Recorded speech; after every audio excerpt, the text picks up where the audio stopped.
Hello, അമ്മ മനസ്സിൻ്റെ പുതിയൊരു എപ്പിസോഡിലേക്ക് എല്ലാവർക്കും സ്വാഗതം. ചാനൽ ആദ്യമായിട്ട് കാണുന്നവരാണെങ്കിൽ ഒന്ന് സബ്സ്ക്രൈബ് ചെയ്തിട്ട് ലൈക്ക് ചെയ്യണേ. അപ്പോൾ മേഘയെ ഇങ്ങനെ ചോദ്യം ചെയ്തുകൊണ്ടേ ഇരിക്കുകയാണ്. സിദ്ധുവും മനീഷും അല്ല അവളുടെ ഗർഭത്തിന് ഉത്തരവാദിയെങ്കിൽ പിന്നെ അവളുടെ ബോയ് ഫ്രണ്ട്സിൻ്റെയൊക്കെ പേര് പറയാനാണ് അഡ്വക്കേറ്റ് പറയുന്നത്. അത് കേട്ടിട്ട് മേഘ നാണക്കേടോടെയും അപമാനത്തോടെയും ചൂളിക്കൊണ്ട് നിൽക്കുകയാണ്. ആ സമയത്താണ് സിദ്ധുവിന് ഒരു കൂട്ടുകാരനായിട്ടുള്ളൊരു വ്യക്തി വന്നിട്ട് സൈബർ ക്രൈമിൽ നിന്ന് അവൻ്റെ, അതായത് മനീഷിൻ്റെ കോൾ റെക്കോർഡറും അതുപോലെ തന്നെ മനീഷിൻ്റെ ലൊക്കേഷനും ഒക്കെ അയച്ച ഒരു ഇത് കൊണ്ടുവന്നത്. ആ ദിവസം, അതായത് മാർച്ച് 8-നാണ് മനീഷ് പോയത് എന്നാണ് പറയുന്നത്. അപ്പോൾ ആ ഒരു ദിവസം മേഘയുടെ അടുത്ത് മനീഷ് ഉണ്ടായിരുന്നു എന്നുള്ളതിൻ്റെ തെളിവുമായിട്ടാണ് അയാൾ വന്നിട്ടുണ്ടായിരുന്നത്. അത് സിദ്ധു അവൻ്റെ വക്കീലിന് കൊണ്ടുകൊടുക്കുകയും വക്കീൽ അത് ജഡ്ജിയെ ഏൽപ്പിക്കുകയും ചെയ്യാണ്. ജഡ്ജി അത് തുറന്ന് വായിച്ചു നോക്കിയതിന് ശേഷം മനീഷിനോട് കോടതി കൂട്ടിനുള്ളിലേക്ക് വരാൻ പറയുകയാണ്. എന്നിട്ട് മനീഷിനോട് പറയുന്നുണ്ട്, അതായത് ഈ ഒരു സംഭവം നടന്ന ദിവസം മനീഷിൻ്റെ ലൊക്കേഷൻ മേഘയുടെ വീട്ടിലുള്ളതിനായിട്ടുള്ള തെളിവുമായിട്ടാണ് സിദ്ധുവിൻ്റെ ഭാഗം വന്നിട്ടുള്ളത്. മനീഷ് അത് കേട്ട് തലതാഴ്ത്തി നിൽക്കുകയാണ്. മേഘ വല്ലാതെ ഭയന്നിട്ടുണ്ടായിരുന്നു, സത്യങ്ങളൊക്കെ പുറത്തറിയുവാണോ എന്ന് പേടിച്ചിട്ട്. അപ്പോൾ ജഡ്ജി ചോദിക്കുന്നുണ്ട്, ഈ ഒരു തെളിവ് നിങ്ങളെക്കൊണ്ട് ഒളിച്ചു വെക്കാൻ സാധിക്കില്ല, അതുകൊണ്ട് ഇനി വ്യക്തമായിട്ട് സത്യങ്ങൾ പറഞ്ഞോളൂ. സംഭവം നടന്ന ദിവസം മേഘയുടെ വീട്ടിൽ നിങ്ങൾ എന്ത് ചെയ്യുകയായിരുന്നു? മനീഷ് വല്ലാത്ത ഭയത്തോടു കൂടി തന്നെയാണ് നിൽക്കുന്നത്. കാരണം പ്രിയെ കിട്ടുന്നത് വരെ അവന് സത്യങ്ങൾ പറയാനുള്ളൊരു ധൈര്യം ഉണ്ടായിരുന്നില്ല. അവൻ ഭയന്നുകൊണ്ട് മേഘയെയും സിദ്ധുവിനെയും അവൻ്റെ അഡ്വക്കേറ്റിനെയും ഒക്കെ മാറി മാറി നോക്കിക്കൊണ്ട് നിൽക്കുകയാണ്. മേഘയ്ക്കാണെങ്കിൽ മനീഷിനെ കൊല്ലാനുള്ള ദേഷ്യം ഉണ്ടായിരുന്നു. പറയൂ മനീഷ്, നിങ്ങളോടാണ് ചോദിക്കുന്നത്. ആ രാത്രി സമയം നിങ്ങൾ മേഘയുടെ വീട്ടിൽ എന്ത് ചെയ്തുകൊണ്ടിരിക്കുകയായിരുന്നു? മനീഷ് ഒന്നും പറയാനാവാതെ തല താഴ്ത്തി നിൽക്കുകയാണ്. അവൻ വിയർക്കുന്നുണ്ടായിരുന്നു. അത് പിന്നെ മാഡം, അവനിങ്ങനെ ചിന്തിച്ചുകൊണ്ടേ ഇരിക്കുകയാണ്. ആ സമയത്തൊക്കെ അവൻ്റെ മനസ്സിൽ മഹേഷിൻ്റെ വാക്കുകളാണ് വരുന്നത്. എന്നെക്കുറിച്ച് പോലീസിൽ അറിയുകയാണെന്ന് വെക്ക്, അതിനുശേഷം പിന്നെ നിൻ്റെ മകള് ജീവനോടെ ഉണ്ടാവില്ല. മര്യാദയ്ക്ക് കോടതിയിൽ നിന്ന് പോവാൻ നോക്ക്. അങ്ങനെ ചെയ്തില്ലെങ്കിൽ ഞാൻ എന്താണോ നിന്നോട് പറഞ്ഞത് അത് തന്നെയാണ് നടക്കുക. പ്രിയയെ കൊല്ലുന്നുള്ള അവൻ്റെ ഭീഷണിക്ക് മുന്നിൽ മനീഷ് ശരിക്കും ഭയന്നിട്ട് നിൽക്കുകയാണ്. ആ ഒരൊറ്റ കാര്യം തന്നെയാണ് മനീഷിൻ്റെ മനസ്സിലേക്ക് ഓർമ്മ വന്നുകൊണ്ടേ ഇരിക്കുന്നത്. അപ്പോൾ ജഡ്ജി വീണ്ടും ചോദിക്കുന്നുണ്ട്, നിങ്ങളോടാണ് മനീഷ് ചോദിക്കുന്നത്, മേഘയുടെ വീട്ടിൽ നിങ്ങൾ ആ സമയത്ത് എന്താണ് ചെയ്തുകൊണ്ടിരുന്നത്? സിദ്ധുവിൻ്റെ അഡ്വക്കേറ്റ് വന്നിട്ടും വീണ്ടും അത് തന്നെയാണ് പറയുന്നത്. പറയൂ മനീഷ്, നിങ്ങൾ എന്താണ് ചെയ്തുകൊണ്ടിരുന്നത്? അതിനുശേഷം അവർ ജഡ്ജിയോട് പറയുന്നുണ്ട്, മാഡം, മനീഷ് എന്തോ ഒരു പേടിയിലാണ് നിൽക്കുന്നത് എന്നാണ് തോന്നുന്നത്. അതുകൊണ്ടാണ് അയാൾ സത്യങ്ങൾ പറയാൻ മടിച്ചു നിൽക്കുന്നത്. എങ്കിൽ നിങ്ങൾ പറയൂ മേഘ, നിങ്ങളുടെ ഗർഭത്തിന് മനീഷല്ല കാരണമെങ്കിൽ മറ്റാരാണ്? നിങ്ങളുടെ കൂട്ടുകാരുടെയൊക്കെ നമ്പർ തരൂ, ആൺ സുഹൃത്തുക്കളുടെ. അപ്പോഴേക്കും മേഘ കൈകൂപ്പിക്കൊണ്ട് ദേഷ്യത്തോടെ കരഞ്ഞോണ്ട് പറയാണ്, നിർത്ത്, എന്തിനിങ്ങനെ നാണക്കെടുത്തിക്കൊണ്ട് എന്നെ സംസാരിക്കുന്നത്? ഇത്രമാത്രം അപമാനിക്കാൻ ഞാൻ എന്താ തെറ്റ് ചെയ്തിട്ടുള്ളത്? ഞാൻ അങ്ങനെ ഒരു പെണ്ണല്ല.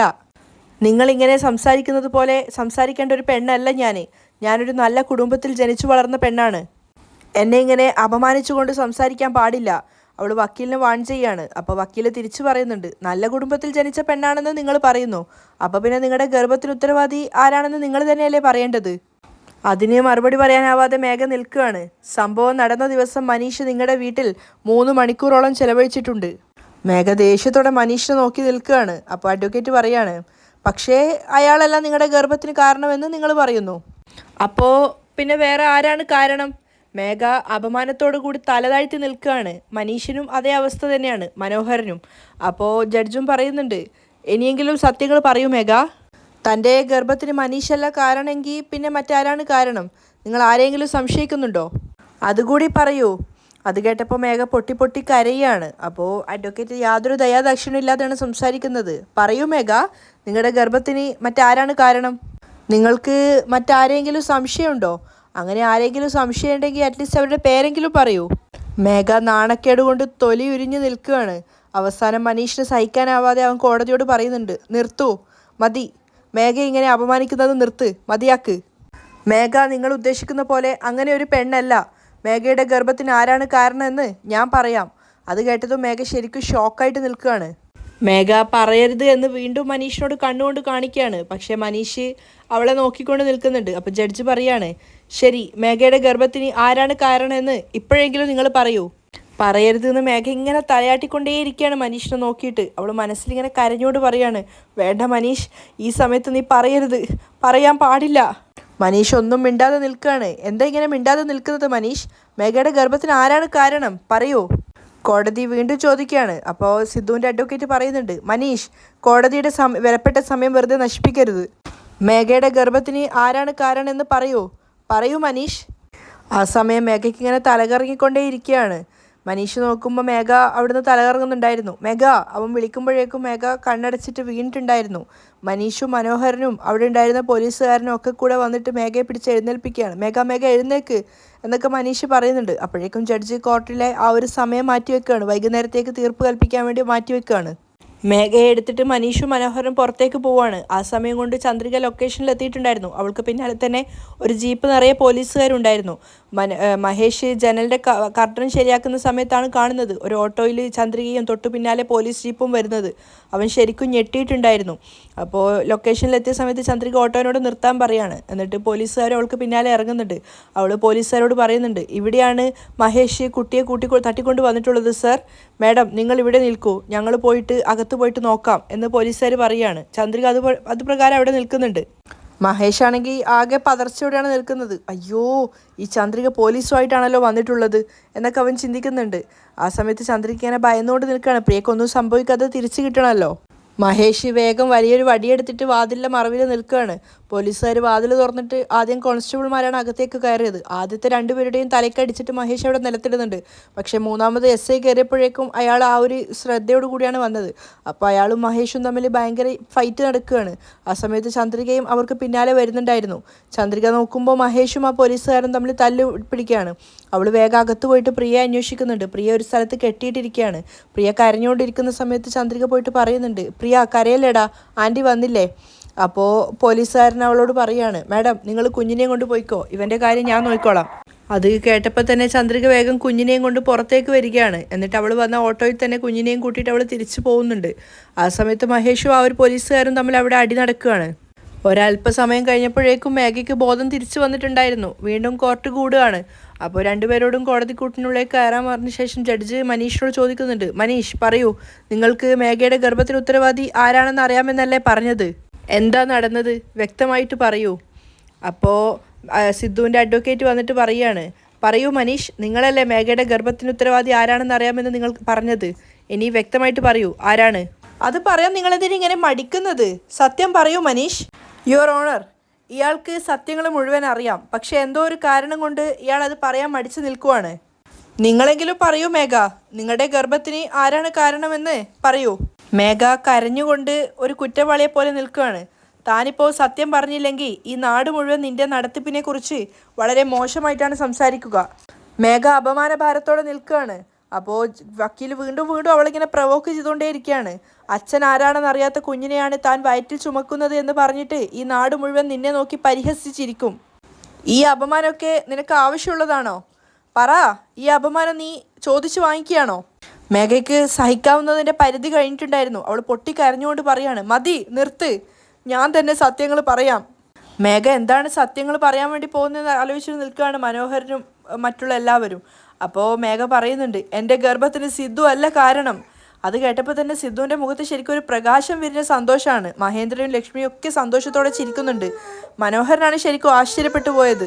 സിദ്ധു കാരണമല്ല, മനീഷാണ് കാരണം. മനീഷിനെ ചൂണ്ടിക്കൊണ്ട് അവസാനം മേഘ പറയുകയാണ്. അതൊക്കെ ജഡ്ജി നോട്ട് ചെയ്യുന്നുണ്ടായിരുന്നു. സിദ്ധുവിൻ്റെ അഡ്വക്കേറ്റിന് വളരെയധികം സന്തോഷമായി. കാരണം ഇത്രയും നേരം അവർ പ്രവോക്ക് ചെയ്തത് ഈ ഒരൊറ്റ കാര്യം അറിയാൻ വേണ്ടിയാണ്. മനീഷാണ് കാരണം.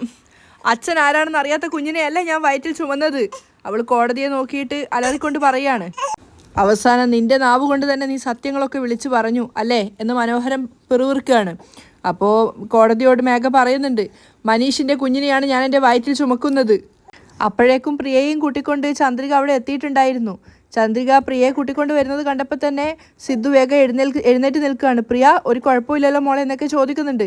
പെട്ടെന്നാണ് മനീഷു ആ കാഴ്ച കാണുന്നത്. അവന് വല്ലാത്ത സന്തോഷം തോന്നുകയാണ് പ്രിയയെ ജീവനോടെ കണ്ടപ്പോൾ. അവന് ശരിക്കും സന്തോഷമായിട്ടുണ്ടായിരുന്നു. ആ സമയത്ത് ജഡ്ജ് അവനോട് ചോദിക്കുന്നുണ്ട്, മനീഷ്, മേഘ പറയുന്നത് സത്യമാണോ? സത്യമാണ് മാഡം. ഞാൻ ഇങ്ങനെ ചെയ്തതിന് എല്ലാവരും എനിക്ക് മാപ്പ് തരണം. മനീഷ് എല്ലാവർക്കും നേരെ കൈകൂപ്പുവാണ്. അവൻ ആ സത്യം പറഞ്ഞപ്പോഴേക്കും ചന്ദ്രയ്ക്കും സിദ്ധുവിനും മഹേന്ദ്രനും ലക്ഷ്മിക്കും ഒക്കെ ഒത്തിരി സന്തോഷമായിട്ടുണ്ടായിരുന്നു. കാരണം ഇത്രയും കാലം സിദ്ധു കേട്ടുകൊണ്ടിരുന്ന പഴി ഇതിൻ്റെ പേരിലാണ്. മനീഷ് ഈ ഒരു കാര്യം ഏറ്റെടുത്തത് കൊണ്ടും അയാൾ തന്നെയാണ് മേഘയുടെ വയറ്റിൽ വളരുന്ന കുഞ്ഞിൻ്റെ അച്ഛനെന്ന് മേഘ സമ്മതിച്ചത് കൊണ്ടും സിദ്ധാർത്ഥിൻ്റെ മേൽ അവൾ പറഞ്ഞിട്ടുണ്ടായിരുന്ന ഈ ഒരു തെറ്റ് കോടതി വിട്ടുകൊടുക്കുകയാണ്. ഈ ഒരു കേസ് ഇവിടെ അവസാനിക്കുകയാണ്. എല്ലാവർക്കും ശരിക്കും സന്തോഷമായിട്ടുണ്ടായിരുന്നു. കാരണം വലിയൊരു ബാധ്യതയും വലിയൊരു ചീത്തപ്പേരുമാണ് സിദ്ധാർത്ഥിൻ്റെ പേരിൽ നിന്നും പോയിട്ടുള്ളത്. അവനിങ്ങനെ സന്തോഷത്തോടു കൂടി നിൽക്കുകയാണ്. അപ്പോൾ ജഡ്ജ് പറയുന്നുണ്ട്, കോടതിയുടെ വിലപ്പെട്ട സമയം നഷ്ടപ്പെടുത്തിയതിനും അതുപോലെ തന്നെ സിദ്ധാർത്ഥിൻ്റെ മേൽ ഇങ്ങനെ ഒരു അപകീർത്തി പരത്തിയതിനും മേഘയ്ക്കെതിരെ കോടതി അതിനനുസരിച്ച് ശിക്ഷാ നടപടി സ്വീകരിക്കുന്നതാണ്. സിദ്ധാർത്ഥിന് 1 ലക്ഷം രൂപ കൊടുക്കാൻ മേഘയ്ക്ക് ഉത്തരവിടുന്നു.